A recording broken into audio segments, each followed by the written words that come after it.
Thanks, Paul, for that interesting report. And joining us here in our Washington studios are two distinguished guests. Nigisti Gebreyesus, a manager at Queen of Sheba restaurant here in Washington, D.C. Kwame Onwuachi, a 2016 Bravo Top Chef contestant and the chef and owner of the show Bijou restaurant, also here in Washington, D.C. I have to say, ladies and gentlemen, that I'm profoundly honored and exceedingly humbled to have the opportunity to host you on Straight Talk Africa. Thank you. It's our honor. It's our honor to be here. You're most welcome. And joining us live via Skype from Devon, United Kingdom, is Malcolm Riley, an African chef who operates an online African spice company. It's a pleasure, of course, Malcolm, to have you for the first time on Straight Talk Africa. Thank you very much, Shaka, and I'm honored to be on Straight Talk Africa, and thank you very much for inviting me. You're most welcome. Thank you. Yes, sir. Later in the program, we'll give you, the audience, of course, a chance to call and talk with our guests. Now, let me come to you immediately, the Queen.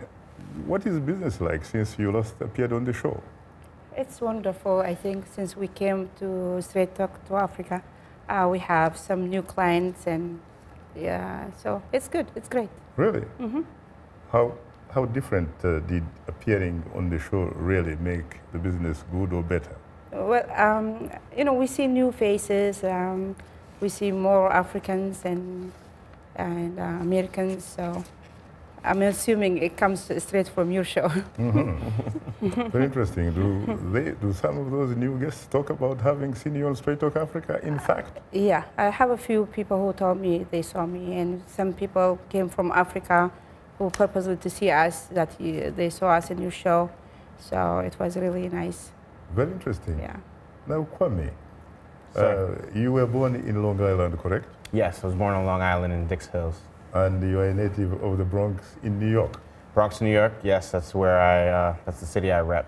But you also have a Nigerian connection, and yet you are called Kwame, which happens to be Ghanaian. It is. You know, I get this question all the time. My father's best friend was named Kwame when he was growing up, and he passed away in the ocean. So when he got older, he said I would always name my son Kwame, and I just so happened to be born on Saturday, so it was a coincidence. But that's the story behind that. Very, very interesting. Yeah. Now, what about you, Malcolm? Yeah, my name's Malcolm and my surname's Riley, which doesn't sound very African, but I was born and raised in Africa. That's my heritage. I came to England with 200 pounds in my pocket, and with me, I carried a suitcase, but I also carried with me a great passion for food, which comes from my mother's great love of cooking. And in Devon, what I do and what I've always wanted to do is utilize some of the key ingredients on the African landscape to help double the income of poor rural communities.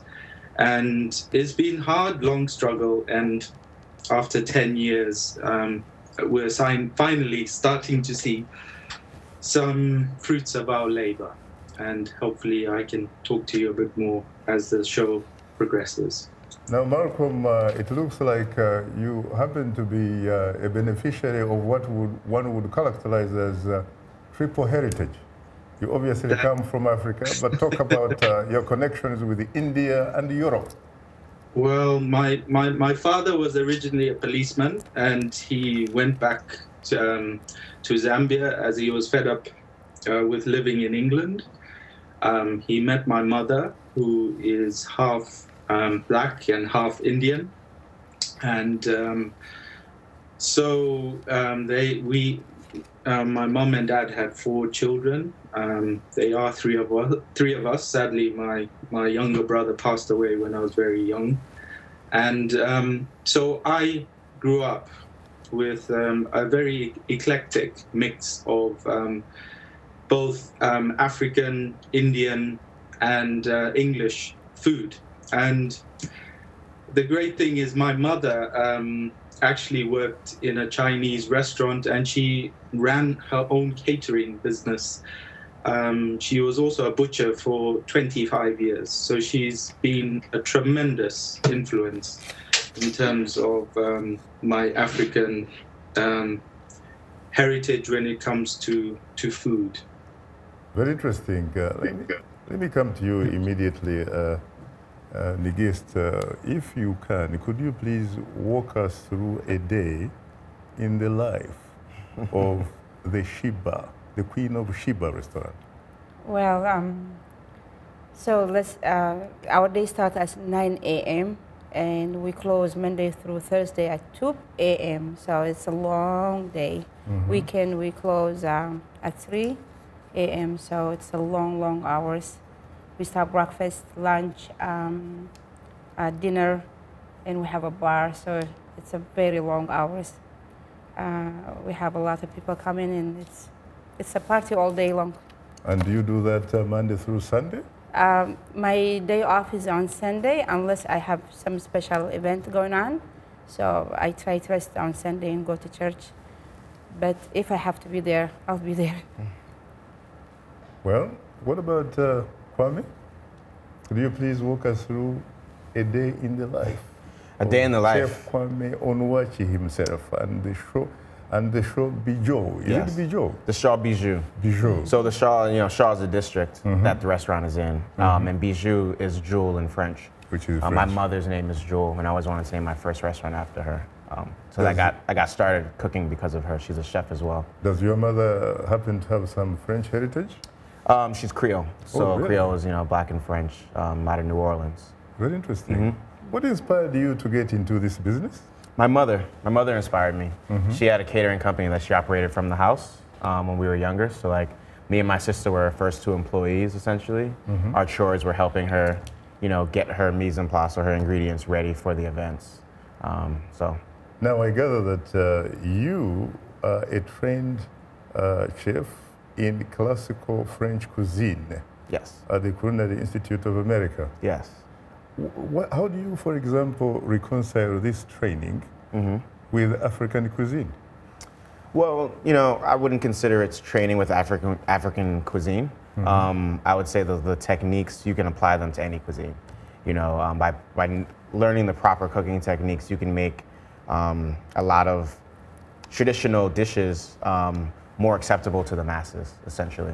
I spent 2 years in Nigeria. I was like a very bad kid growing up. Very young. And my mom told me I was going on a trip for 2 months to Nigeria, and she ended up making me stay there for 2 years so I could learn respect. Is that when I gather that you received an orange as a Christmas birthday? Yes, I did. What was your reaction? Thank you. I loved oranges, so I was like, all right, this is cool. I wasn't used to getting that. In America, I got a PlayStation for Christmas, but in Africa, it's different. We used to pick our own palm kernels and pound them, and strain it to make palm oil so we can cook with.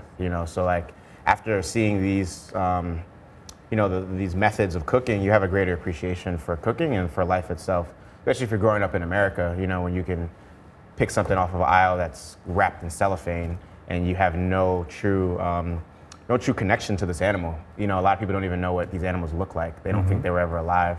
They think pigs are like cute little, things with curly tails, So I think growing up or spending time in Nigeria really changed my perception on food and, life as I knew it at the time. You talk a lot about your mom, but very little about your father. Any particular reason why? Me and my father, we didn't have the best relationship. He was definitely in my life. He's a huge part of my life. He's taught me how to be a man. But I definitely connected with my mother growing up because my parents split up at a young age. So I think it's just circumstantial that happened. But it is what it is, and I'm here today. I gather that you regard your mom as your hero. Yes. Is she the secret behind your success? I would say so. She always told me to chase happiness. And I think by me chasing happiness is how I got here today. Secret of my success, I think, is just having a positive attitude. And seeing my mom go through hardships and prevailing over that, I think, gave me a positive outlook on life. Very interesting. Now we'll pause for a short break and would like to remind you that Straight Talk Africa is now on the social network website, Twitter, and we are tweeting live. Follow us at VOA Shaka, that's VOA Shaka, and join in on today's discussion with your questions and comments. Don't forget to use the hashtag VOA African Cuisine. And we are still on Facebook. Just enter the keywords Straight Talk Africa. Become a fan and connect with other friends of the Voice of America. We'll be right back with you, so please don't go away.